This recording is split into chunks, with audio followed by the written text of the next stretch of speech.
How many people do you think are in the United States right now illegally? Do we know how many illegal immigrants are in our school systems right now?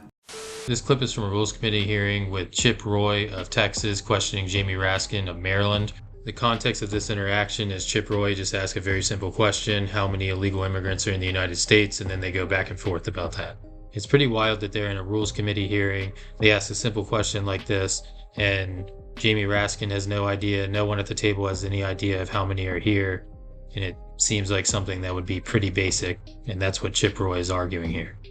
I'd just like to ask each of the panelists, how many people do you think are in the United States right now illegally? So, Mr. Roy, it's impossible to say, but I can tell you that for a good 20-year period from the early 2000s until about 2 years ago, the number that was often quoted by media types was 11 million. They now, the numbers that I hear now are consistently between 20 and 40 million illegally in the country. How many people? And now I'll allow Mr. Raskin to answer. So the illegal that was sort of what we would sort of generally refer to as illegally present. How many, in general, how many people here who are non-citizens, legally plus illegally? Do you know? Non-citizens is around 50 million. You got 22 million? Oh, okay. The number I just was given by staff is 22 million. On the what, illegal number? No, I think that's the legal foreign residents. Do you know, Mr. Raskin? Yeah, but I thought it was generally around 20 million who are lawful non-citizens in different categories, mostly permanent resident green card holders. And the number I've seen kicked around for undocumented is something like 10 or 12 million. Yeah, I mean, the reason I ask is because I've seen wildly varying numbers, various studies. I mean, MIT has a study they did with Yale or somebody, I can't remember, it was a joint study. Then there was some other studies that have showed the numbers, and they vary wildly. My point of asking is bifurcating the questions that are presented by the legislation, right, into should we find out who is here and whether they are citizens or not, and how to do that. Is it surveys? Is it via the census question? And then the second question, of course, is then what to do about that vis-a-vis apportionment and the constitutional questions and legal questions that flow from that. So on the first question, what I wanted to say, because it was posited earlier, and I wanted Mr. Raskin and Mr. Biggs can answer the question for good of everybody, about whether or not the court, in responding to President Trump and I guess Commerce Secretary Ross's efforts on the question, was whether that said that Congress couldn't act. I thought it was speaking directly to the executive branch's actions as opposed to just Congress. But I'd like both of you to respond to that. Ms. Raskin, you start, Mr. Biggs. Yeah, but I read it the same way, Mr. Roy. But here's what Section 2 of the 14th says. Representatives shall be apportioned among the several states according to their respective numbers, counting the whole number of persons in each state, excluding Indians not taxed. So in defining the whole number of persons, the court has been emphatic that that means the whole number of persons in the plain meaning sense and not the whole number of voters or citizens or. So again, that to me gets to the second part of the question. In this legislation, right, we're posing two pieces to it. One is whether we ask. Do we just simply want to know? And we put that on the question and say, okay, are you a citizen or not? And then get that information from 330 million or whatever kids, people responding. And we get all that information and we figure out, okay, are you a citizen or are you not a citizen? Are you legally here or are you not legally here? It strikes me that that is just a basic function of government, that we should do that. Now, there's questions that are raised in opposition to that about whether that would scare people and they're not going to, all the things, all the political questions. But I just want to kind of bifurcate the questions because the argument, which is debatable, about the 14th Amendment interpretation and how it would apply, what the court would do or not, that's one question. The first question that I just kind of want to make sure I understand is, with respect to the court's opinion vis-a-vis Trump, Ross et al. In 2020 and the census, I read that to mean that was talking about their executive action on that. Congress, they left open whether Congress could do it or not, or maybe even explicitly said Congress could do it. I haven't read the opinion in a while. Mr. Roy, Yeah. they specifically said Congress can ask Right, okay. citizenship questions. Couldn't remember if it was open or explicit. So my point being, if we believe, arguments notwithstanding, debate on the floor, that it is in the interest of the country to ask the question and just say, are you a citizen or not? Let's collect that information. Now let's do something with it. Now maybe that doing something with it might be seem nefarious to others and some on different issues or whatever, but it seems to me a just basic, obligation on our part to say that, yeah, the federal government ought to know that the people who are in this country, are you here? Are you a citizen? Are you here legally? And so forth. And then the policy prescription should flow from that. Again, I understand the argument will be that people who are here illegally, they don't want to fill out the forms. They're not going to say they're here. So they're going to say they're undercountings. You got people who are here who aren't done, don't have papers. They don't want to answer the question. I get all those arguments. But I'm just saying, as a prudential matter as a nation, shouldn't we know who's here? And shouldn't we do that without just guessing? I think that's my question. Either way, yeah. Mr. Well, no, Raskin. but I think you've analyzed it correctly. I think you've got the arguments right. But you're just addressing the first point. Right. That this would be optional to do and arguably constitutional to do. And there might be equities on both sides, but appended to it is a clearly unconstitutional provision.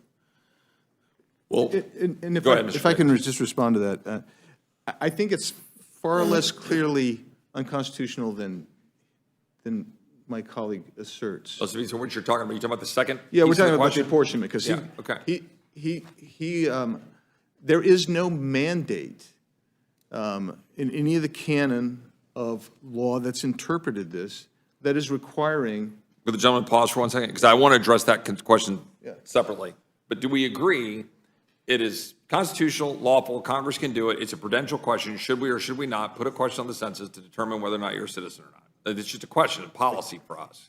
So I want to separate those questions about whether it's constitutional or not. And then another question is, if we pass this legislation that has the two components to it, you shall ask the question, and then when you get that, you shall apportion based on citizenship, right? That's effectively what the bill says, right? That if the court were to strike down the second part, would that necessarily strike down the first part?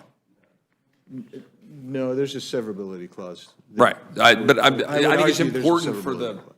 body to know that. So we pass the legislation, you put that forward, you have the first component, should we know? Great, that's a good question. We can debate that policy. Second question is then should it apply for apportionment? Should that mandate on apportionment then survive constitutional scrutiny?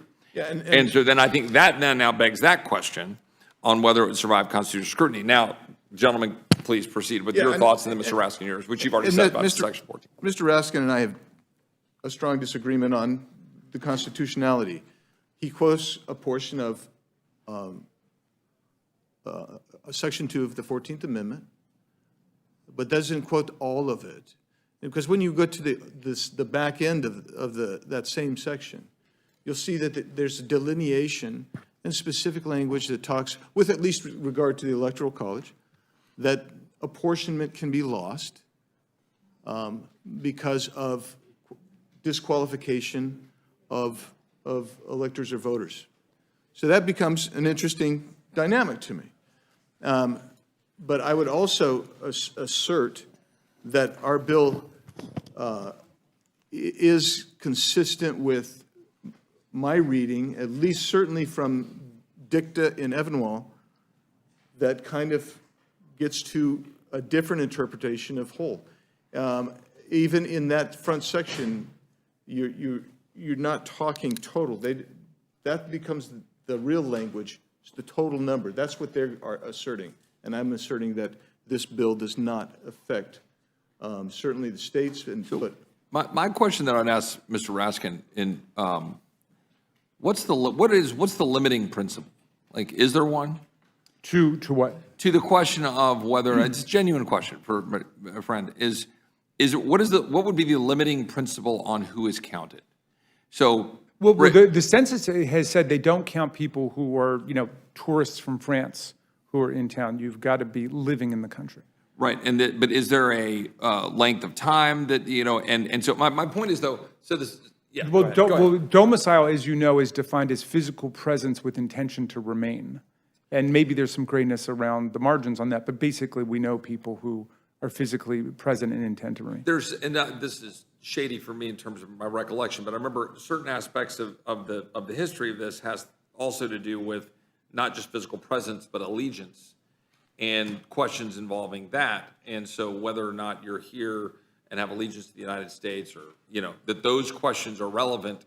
And certainly we acknowledge that Congress, like in terms of interpreting the question, I mean, Congress has had to deal with figuring out the number of representatives that we have and, make decisions all the time. I mean, it's one person, one vote, but it's 750,000, as effective as 112,000 as it was at one point in time. I just made that number up, but whatever it was at some point mathematically. But my point is just, it clearly there is room for congressional and executive interpretation and application, right, of what in fact it means to be here and be a person counted, and define that, right? And there's and clearly in the past we've asked questions of citizenship, like what, 1830 to 1950 or something like that. So I guess my point is, I don't know that it's absolute that the assertion on the constitutional question, but my point would be, if Congress believes we should do it, we have divisions on that question. If Congress believes that we should do it, I don't see the problem in passing forward something that we believe is, especially if you can argue, if you believe it's clearly unconstitutional, then you have an obligation to vote no. Absolutely. But if you think that there's a legitimate constitutional argument, that you think that you could say that, yeah, I think you can count them under my reading of the Constitution and application of it, and we should at least get the information, send it to the court, or send it to the court, it gets litigated, the court gets it, wherever they come down on the question, then we would just debate whether we amend the Constitution in the absence of that. But is that, roughly how you gentlemen see it? That's pretty much how I see it. Yeah. When Mr. Biggs said, that there's another provision in the 14th Amendment which allows for reduction of the congressional delegation, that's true. That's if there's disenfranchisement of, at that point, it was the male African-American population, then you could reduce the congressional districts by a proportionate amount. But again, that's written in the Constitution. So, I take your basic point, which is you want to say, if you divide these two parts of the legislation, the first one could be voted on as a matter of policy. And of course, we have just a fundamental disagreement about whether that makes any sense to do it and why we would be doing it. I think it's Section 2 that gives the explanation for why it's being done, because they do want to use what's basically an unconstitutional formula for apportioning congressional districts. One that I think, and I appreciate, I know you are a man of principle, Mr. Roy, but I think your state would probably be hurt more than almost any other state in the union by this. I think we would potentially lose a number of seats. Yes, Yeah. what those are, the gentlelady posited 7 seats, I think, or six seats as a possible suggestion, which 4.5 million people, which tells me that we have a firm recognition of how many people are here who are not, who are undocumented and or documented and not citizens, that it is a very large number. Sure, yeah, of course. So I think it's really important because we keep hearing you talk about undocumented. I said both. Yeah, but that number includes documented. Right, I said both. Yeah, and I think I know, but I think it's really clear that we recognize that this impacts everybody who is here and residing, regardless of status of documentation. And that's really important to acknowledge, that this is a sledgehammer approach to an issue. If you have this issue, Well- I think you can take it up in a way that Mr. Raskin has noted. Reclaim my time is, yeah, I've been saying both documented and undocumented. It's questions the numbers, right? We have, again, wildly varying estimates on the undocumented population, certainly a lot more than we do the documented non-citizen population, which has a massive impact in a number of different directions on that. My only point is to say is that if we're assuming 4.5 million in Texas, roughly, which is what the number would reflect if we're talking about 6 members of Congress, roughly, then we're assuming a very, very large number. And I'm just glad to acknowledge the numbers that we're talking about. The last question on this is, I just wanted to raise the issue on the legal immigration issue, because that's posited a lot. But I just wanted to kind of clarify it. I've seen a significant number of studies that suggest that there's about roughly 51 million foreign-born individuals in the United States, which reflects 16-ish% of the population, which puts it at the highest percentage we've ever had in our history in terms of calculating it. It's higher than the early 20th century when we had the explosion of immigration in the late 19th century, early 20th century. And currently, legally, to the best of the numbers that I have provided, and I know both of you are well-informed individuals. Obviously, Mr. Biggs has a lot of knowledge on the board of Arizona and committees of jurisdiction. But we've been running at roughly about 1 million people a year with some dips. I mean, in 20, because of COVID, in 21, there was a fall off in the 700,000 range, 740, back up to 22 and at 1 million. All of the teens was over 1 million a year. And I just wanted to, just for the purpose of the record, at least acknowledge whatever the percentages are in terms of applicants, our country remains a massively large door of individuals coming into the United States. If you're still talking about 1 million a year illegally on top of or separate from the population who's coming in through other channels, legally, illegally, et cetera. Would you agree with that, Mr. Biggs? Yeah, more so than virtually all other countries combined, every year we allow legal migration. And I just want to make one, I do think it's rich with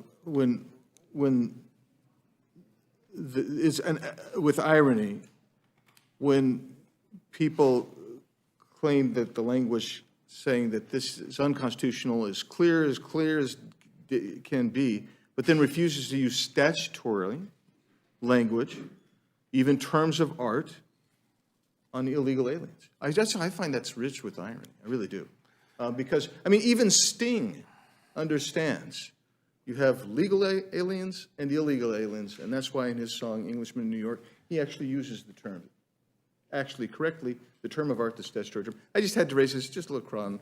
Mr. Raskin, you wanted to jump in? Yeah, well, I agree with my friend from Texas so much, but I guess I just celebrate that fact. I mean, this is the greatest country in the world. Of course everybody wants to come here. I mean, Tom Paine, when he came over from the UK, he fell in love with the promise of America. He said, this land, if it lives up to its values, will be an asylum to humanity.